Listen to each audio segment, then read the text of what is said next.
মানে বেপরোয়া রকম কবিতা লিখছেন বলে একবার নজরুলকে রবীন্দ্রনাথ একটি সাহিত্য সভায় দেখে বলছিলেন, কী ব্যাপার শুনলাম তোমার হাতে একটা ঔষি আছে, ঔষিটাকে ঔষির মতো কাজে লাগো, তুমি নাকি ঔষি দিয়ে দাড়ি চাঁচতে শুরু করেছো। এটা শুনে উনি খুব মানে মজাও পেয়েছিলেন, ক্ষুব্ধও হয়েছিলেন এবং সরাসরি আমার কৈফিয়তে একটি লাইন লিখেই দিয়েছে যে গুরুগণ তুমি করে আছো শুরু তরোয়াল দিয়ে হাঁড়ি চাচা। প্রতি শনিবারে প্রেয়সী আমার দেখুন তুমি হাঁড়ি চাচা। তো এরকম তার জীবনের অভিজ্ঞতা থেকেই তো সব লেখা। এই গানটা নাকি কেউ বলেছিলেন যে যতই আপনি সঙ্গীত রচনা করুন রবীন্দ্রসঙ্গীত রচনা করতে পারবেন না। সে আবার কি, আমি কেন করতে যাব মা, যে গান শুনলেই মনে হয় রবীন্দ্রসঙ্গীত সেরকম গান নজরুলের হাত দিয়ে বেরোবে না। তুমি নাকি বলেছেন আচ্ছা দেখি করা যায় কিনা বলে একটা গান, আমি এর সত্য মিথ্যা জানি না, শুনেছি কোনো জায়গায়।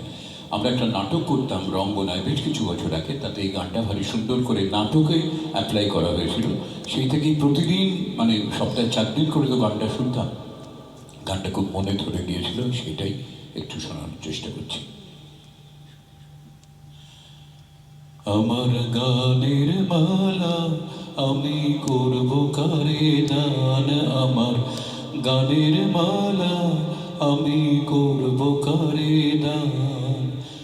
মালার ফুলে জড়িয়ে আছে করুণ অভিমান, আমার গানের মালা আমি করব কারে দান, আমার গানের মালা আমি করব কারে দান।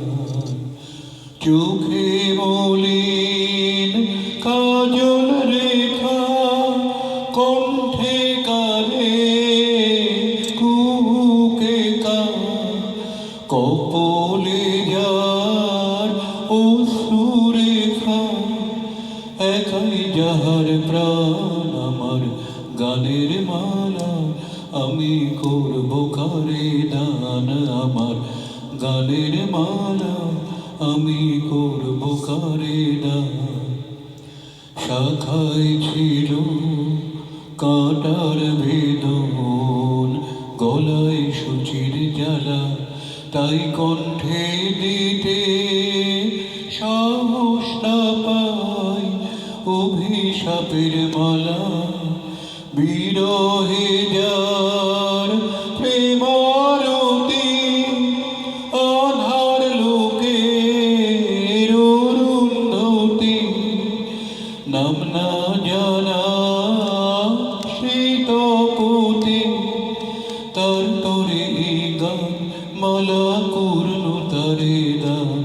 আমার গানের মালা আমি করব কারে দান, আমার গানের মালা আমি করব কারে দান।